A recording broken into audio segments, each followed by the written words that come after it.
Good morning, world. Good morning out there, and Happy New Year still. Brian, I've been reading, and I've been doing a lot of thinking. Oh God, don't think or read. There's a lot of information out there, and I think just for purposes, we have to make a little change to our studio here. And I will take this mug, and you can have that mug, because if you've been reading what's been going on with Netflix and UberEats, I think it's very important that we segregate things. Do I have to change the guitars then? We're going to have to do a lot of revamping. I'm Cedric. And I'm Brian, and this is Cedric and Brian.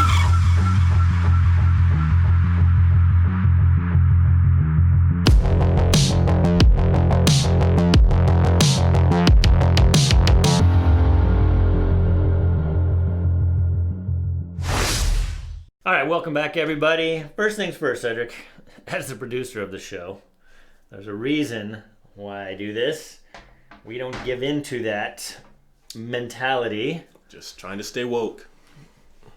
All right, on a serious topic, the reason we're doing this subject today is because a great TikToker that we started following, his name is Corey Yeshua. At least that's his TikTok name, at Corey Yeshua. I'll put it up here. Give him a follow. He pointed out some things that Candace Owens, okay. He brought up some things that Candace Owens had been tweeting again about how UberEats, Netflix, a lot of the mainstream stuff out there is now basically going back to segregation. Right. So we wanted to talk about that because there's a big separation of the way we think and the way that seems that unfortunately many people are thinking in today's world. Yeah. Oh, I noticed that right around I almost said around the holidays. I'm going to say it. I noticed around Christmas time that Netflix had a very special segment. It's called Black Cinema. And it put a lot of movies out there that had a very strong black cast in it. And they kept promoting that. Now, go back to Business 101. And Netflix is a business. Their main goal is to make a profit. Mm-hmm. And they found that there was a big audience they were missing because they found that only 5% of black households subscribe to Netflix. So what they said was, we will pander to them and we'll put out more movies and to get them to watch more. Well, on a business level, if that is actually what they did, which I doubt, right. But if that's actually what they did, then fine. From a business standpoint, your job is to create the most revenue. So if that's, but again, we don't want to make society worse just because we're trying to make a profit. Right. And let's read this quote by, let me put this quote up there by Candace Owens. Here's what she had to say. Candace Owens says it very well when she says, "The left has reintroduced segregation back into American society under the guise of progressivism. They use BLM propaganda to anger black people to the point of blindness." Yeah, so we're seeing this and from Corey, and who was on Candace's Twitter thread, not only with Netflix, but with UberEats.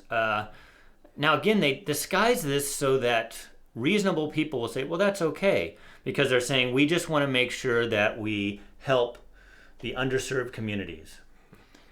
Well, you and I have talked about this numerous times. We talk about equal opportunity, exactly. not equal outcome. And I guess what UberEats is doing is that they offered free delivery to anybody that ordered from a black restaurant. Yeah, just a black-owned restaurant. So I had a question. I had a question for Cedric. So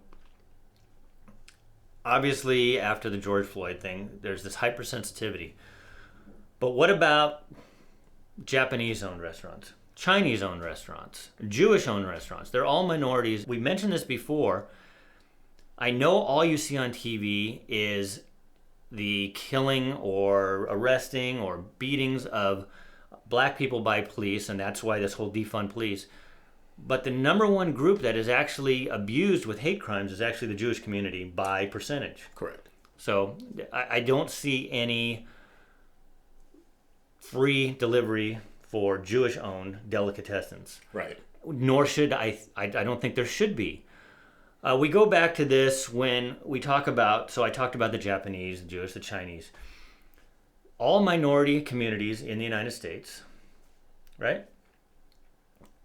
Somehow they've been able to be successful. Right. Without handouts, without free Uber Eats, without their special section on Netflix. And so we just had a question, is this helping or hurting? Candace Owens obviously thinks it's hurting because if you look at I like the way Corey ended because he quoted Martin Luther King. Yes. He said Martin Luther King, his whole vision was colorblind, and now we're actually going back to segregation, and it's right. Well, we're doing like you talked about having black open spaces at college campuses. Now we have black-owned restaurants. We have black cinema at certain TV stations, and everything we're talking about is like segregating black from white, and we want equality, but we can't have equality at the same time ask for special privileges. It's like we make up our mind. Do we want equality or do we want special privileges? Because we can't have both. Right. And unfortunately, and we forgot to bring this up. We're going to bring this up briefly.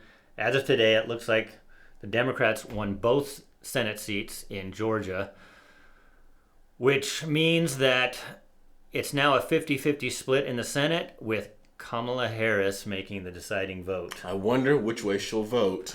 We do have one senator that is a Democrat, his name escapes me right now, that has said that he will not go back on what he said about the filibuster and adding states. So we can only hope. Let's watch, just because this was so good, let's watch the Corey Yeshua in its entirety real quick here. Okay. So we'll bring it up. Segregation is back, and the same people who perpetrated it the first time are the same people who perpetrating it this time. I don't agree with Candace Owens on everything, but I definitely agree with her on this. Netflix now has a category for black cinema. UberEats now has a category for black restaurants. The left has reintroduced segregation back into American society under the guise of progressivism. They use BLM propaganda to anger black people. Racist Democrats rebranded segregation as black empowerment. And what's next? Black-only spaces on campus colleges. Oh, my bad, that already happened. What comes after that? Black only this, black only that. One of the most prolific people of all time who said judge people by the content of their character, not the color of their skin, would see what the left is doing today and without a doubt say this is not what we were fighting for. Why would MLK have fought for black people to be treated as equals and then turn around and treat others unequally based on race? This type of thinking is evil. God bless. So if you guys on TikTok follow this guy, his content is good. We appreciate what he said about this. That's why we decided to dedicate a whole episode to it. So you had something else to read from Netflix? With Netflix, and like I said, I noticed around the Christmas that they had a black cinema, and they do it very discreetly, very subtly. It's not like they're helping, but it's like it's promoting anyone who's black in the movies. Now, growing up in the 80s, like I said, one of my favorite actors was Eddie Murphy, and today, now you might want to argue this, I haven't seen a bad Denzel Washington movie yet, nor have I seen a bad Tom Hanks movie, but I watch those actors because they have a good product. They're great actors, and I don't watch them specifically because Denzel's black or because Tom Hanks is white. I was showing Brian this article. It's from the New York Times, which most of you don't know is not a right-leaning newspaper, but they had this to say about Netflix and their pandering toward the black audience. They say Hollywood is scrambling in its traditional way, late, liberal, and a bit ham-handed, to catch up with this cultural movement. Some streaming services have made civil rights-themed programming free to all. While studios race to sign new projects by black directors, and to the immense frustration of mostly white executives all over town, they also find themselves, again, scrambling to catch up with Netflix, already a threat to their technology and business model, and now winning the race in the center of the conversation as well. So it's like, it's not even... And again, we talked about this over and over again. Are we going to base things upon talent and if you qualify, or are we doing this strictly based upon race and color? No, right now it's all about race and color. That's why the New York Times, here's where they try to make themselves sound neutral. Yeah. They're not. I mean, read the whole article, you can see that this thing starts to lean left. They use the Netflix person who started this whole Black Lives Matter movement on Netflix is her name is Miss Duvernay. I think so. Yeah, Duvernay. She's the one who started all this programming, and she's getting praised for basically segregating Netflix into two things. Cedric and he turned me on to a show called Bridgerton, which is done by Shonda Rhimes. Shonda Rhimes, okay. Creator of Grey's Anatomy, Private Practice, a lot of mainstream TV. If you look at those and you look at Bridgerton, it's about kind of being colorblind. They do bring up race, obviously that, some of the characters are black, some are white, but they don't make it a big thing. In fact, a lot of her characters have interracial relationships. Right. That's a big theme. If you watch Bridgerton, it's kind of a Hollywood fantasy version of what happened in the 1800s in England. Yes. So instead of being this, purely white society back in England, which, let's be honest, it kind of was. It was white. The queen, what happened is the king and queen fell in love, and the queen happens to be black and the king's white, so it started this diversity back in the early 1800s. And they touch on that in the series. But then the two main characters, the Duke is actually a black guy who Cedric thinks he looks like. he was joking. Hold on, let me pause. You want to look at that? I can't tell the difference. Wow. I think once I stream the beard down and grow some more hair. Anyway, and take 30 years off. Leave that. Wow, that hurt. Anyway, and then the main character, the female character, is white, and they fall in love. So she takes the approach that, like Martin Luther King. Let's be colorblind. Right. We talked about before. My wife is a Latinx. She hates that term, by the way. Latinx. Yeah, she hates that term. Okay. Latinx. Latinx. Okay. She doesn't like it. Most Hispanic people do not like that. It's another white liberal term that they do. Okay. So anyway, she's Hispanic, 100%. Cedric's, as you've seen pictures, his kids are his first wife was white. Colorblind. We love who we love. That's what Shonda puts out in her stuff. Right. But this DuVernay, she's separating everything. She wants the black Netflix. She wants to segregate things. That's what Martin Luther King was moving away from. Right. And unfortunately, and it's sad that this is all coming around again. And it's, as they said, I think in one of the articles, they're bringing back what we tried to get away from. They're bringing back segregation. They're forcing it back. And right. Like Candace Owens said, under the guise of progressivism. Yeah, we're being progressive. It's not really segregation, but it's segregation. Yeah, and then talk about the Uber Eats too. Yeah. So everybody knows what Uber is now. That and Uber Eats is how they deliver food to you. Right. We talked a little about Netflix, but Uber Eats, they're also, now this is 2021, I think over the summer of last year, they got a lot of kickback, they got a lot of flack from people for offering free delivery from black-owned restaurants, which is fair, because if I own a restaurant and Brian owns a restaurant, I naturally have a leg up if I can offer my product with free delivery. It says Uber Eats is being accused of discrimination after it waived delivery fees for some black-owned restaurants over the summer.